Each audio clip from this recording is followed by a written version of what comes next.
artificial intelligence is making leaps and bounds in the creative sector. Let us take a look at some images that were actually still images that have actually been animated by a number of software developments in the AI space. Let's take a look.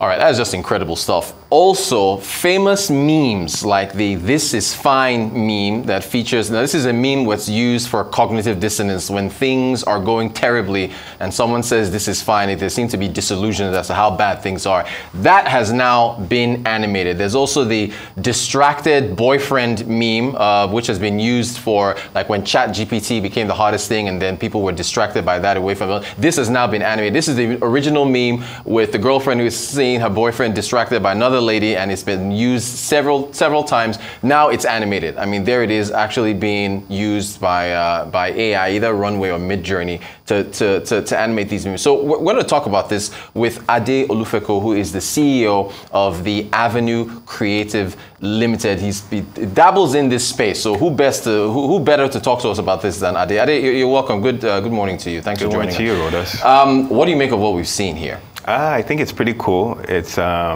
innovation. It opens the door to many possibilities. There are lots of advantages, and obviously there are some disadvantages as well.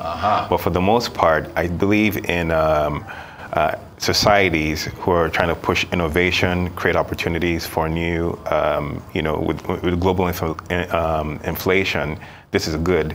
The downsides are, you have deep fakes, you have things that could be altered, images, voice, people's faces, likeness can be imitated, and fraud and impersonation can happen. So I think we're in a very unusual, uncharted territory.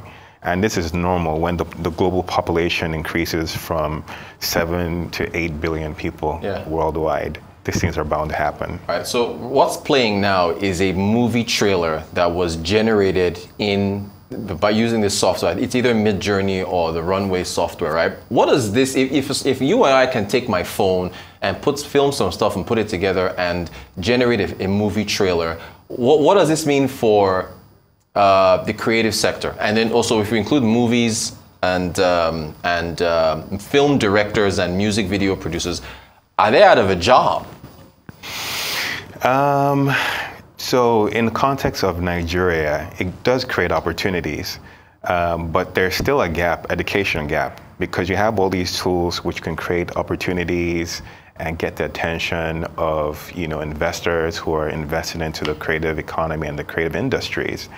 But without education, things could spiral out of control, and you have organizations like the NBA, who govern the Nollywood and film industries, push back and say, hey, what are you doing here? You didn't go through approval. You took this likeness. There's this narrative or story in our history which has been vetted. You have previous movie houses which have been sanctioned, blocked, and now I believe innovation through the software would push the NBA and people to double up on their policies. So there will be pushback. Now, the question about people being out of a job, I just think jobs would converge, merge, and like change, and many things would happen. But I won't just say out of a job. It's not like the writing industry. Right, good point, good point. Speaking of the writing industry, what about the skill pool in Nigeria? To be able to harness this stuff, you got to be a software engineer, I would take, or you have to at least have some kind of knowledge to some degree, I think. You've dabbled there. What do you make of this, the talent pool in Nigeria? Can this be harnessed? Well, the infrastructure in Nigeria has been, for decades, been poor. So the human capital of the Nigerian youth and citizens have been pushed beyond some other parts of the world.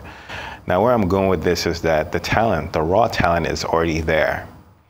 The talent pool is there. It's just that people in Silicon Valley and all these other places are poaching the talents, and people are, going with the jackpot syndrome. They're taking opportunities, are getting paid. Now, my question I'm nonpartisan, I should just put that out there. The federal government and local administration should do more. Create visibility, transparency charts to see what's lacking within the local governments, and get involved with the creative hubs. The creative hubs was a thing in the last 2 administrations. I'm not sure what's going on now, but Yabacon and some of these places in Abuja, they need to, even Port Harcourt, they need to tap the talent pool and have some consistency. I think when people are coming out of school after the NYSC, they can say, oh, okay, there's an opportunity through this program. But those programs seem like a luxury now because everybody's hungry. Right. So people are going with the Maslow's hierarchy of needs. They're going with their bellies. Right. And it's unfortunate because we have so much untapped potential here. We can't really claim Giant of Africa if we're losing that talent. Other locations. Okay, you know what? On that note, then I want to follow up with this. Whether or not we are ready for this type of development, or we need to focus on Maslow's hierarchy of needs, because there's some tweets I want you to see where this was called into question. So some of these tweets were saying that, okay, so here we are. Nigerians are discussing AI strategy and telemedicine in a country that averaged 4,800 megawatts of electricity production last week. When you people grow tired of deluding yourselves, you will copy Bangladesh's textile model and grow from there, for now remain unserious, right? So it's from an individual on Twitter saying that essentially you should follow the Bangladesh and Vietnam models of development. We do not have the educational capacity to compete with Shenzhen and Bangalore. Twitter is not real life. We need textile exports, not delusion. Right, so you just mentioned that. Then this is another one here. This gentleman Ferdy says people that think they can just software their way to economic development with almost zero manufacturing. It's sad that you got to remind semi-literates that software comes from hardware. Then they go further in there. So what do you make of all the, okay, yeah, I do have to bring this in. This gentleman is from Brazil. He says, facing similar challenges in Brazil, we've seen telemedicine bridge gaps where traditional systems falter. It's more than just a band-aid solution. With basic tech and commitment, it can revolutionize access to healthcare even in challenging conditions. So he's saying it can be done, but then the other gentleman pushed back and says, well, you guys generate power in Brazil, so of course you can do that. And then they go back and forth. So where do you stand on this line of conversation? Well, things aren't black and white. There are nuances. I believe those tweets have some very good arguments. Yeah.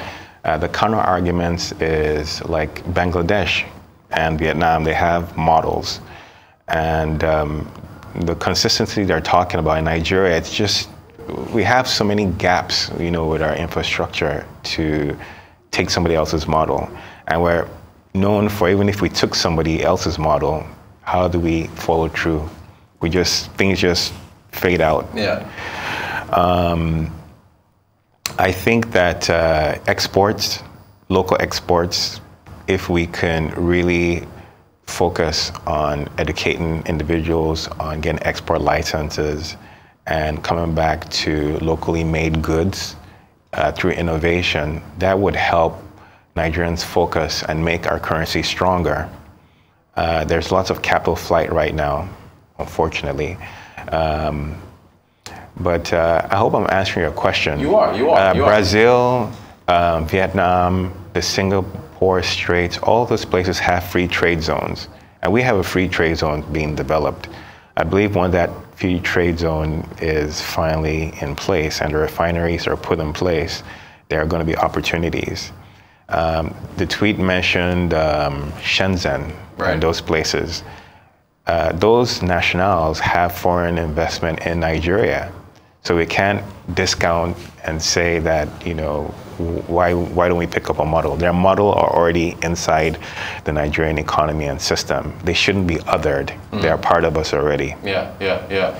Okay, we're going into a new year. What do you foresee? I mean, what are you? I think your website is olufeco.com, right? What what's the push for next year? What's your outlook as far as tech is concerned? GPT-5 is coming out. There's going to be lots of innovation. Yeah. I believe that so we're in a starving economy for the next, maybe 3 to 4, 5 years. Yeah. That's just predictions, not to make it sound doom and gloom. Gotcha. But I believe that some of the first world tech solutions coming out, we can leverage ChatGPT, generative AI, healthcare, telecom healthcare, those things can help. Perhaps it can open the door to foreign investment by Nigerians in the Nigerian diaspora who understand the system, who've lived over here. Mr. Gates had mentioned, I think he collaborated with someone on the federal level at Microsoft here in Lagos, saying that it's good that people are jackpying. Yeah. They will come back to Nigeria and help the Nigerian economy. Some of us who moved back here like close to a decade ago, we already know this. So I believe that it's going to pain so badly, and federal and private businesses are going to start looking at people who've lived here and understand the complexities. But I believe movable art, lots of infographics, lots of practical things. Then industries like agriculture, food, the basic needs, those things will come to the fore, and there's going to be lots of collaboration with those industries with tech. For AI, there's still a gap. Yeah. The gap is, as much as things are advancing, those regulation bodies that govern the pitfalls of those advancements, like privacy, some people don't want to be, some people, high net worth individuals just like to stay in the shadows and do what they can. They don't want to be loud about it. Now with AI, the brain keeps getting smarter the more people use it. Yeah. And the more people use AI, the AI brain starts to build consciousness. It starts to get smarter, and it's going to move very quickly past government. And that can pose a huge advantage for Nigeria on the continent, but it could also pose a problem. So I believe there's going to be a rise of the experts, lots of opportunities as well. And let's just hope for the best. Should diaspora Nigerians be seen any differently from your other investor or foreign investor that you lived overseas? So, if you were still there and someone says, can Lufeco, the creatives invest in Nigeria, wouldn't you want to see some basic stuff before committing money to that? Just because you're a diaspora Nigerian, just because you doesn't mean that because you're from here, you just want to invest your money just like that. Wouldn't you want to see certain things, maybe more improvements in power, or because the Minister of Finance has said that they want to entice Nigerians overseas in diaspora to invest, bring their money back home. But like any investor, wouldn't you want to see something? Wouldn't you want to be, Yeah, it's a transparency, and there's lots of barriers to entry which are prompted from a cultural, there's like a cultural dissonance. Yeah. And there's also the human ego, like, you don't go out there, you don't show finish, Abby. Right. So now you won't come take our jobs. So those type of things are, it's on both sides. Yeah. So you have the able bodies who've gone there, they've hit a ceiling, now they're looking at home. No matter how chaotic this place may be, they want to invest in here. But the fear is, how do you invest? There are lots of faux pas, mistakes that people make. And the system here is, the speed is a little bit different, that people don't correct you when you make those mistakes. So you can put $10,000 into an opportunity that looks lucrative in a first world economy. But truth is, we're still kind of third world. Right. Even if we have the latest things here, we still have that third world mindset. So you have a lot of people who are about the flamboyance. And not to say there's anything wrong with flamboyance. Right. It's just that, how can there be a critical mass where people say, okay, these are the guardrails, these are the protective measures. When you put your money here, these are escrows, these are things that govern how your money is channeled, and then the transparency. Anytime money is remitted into Nigeria, whether it's be a recovered, money, maybe stolen funds or whatever, there's no transparency. There's news, and just like roll-on news, that news wipes out the last news.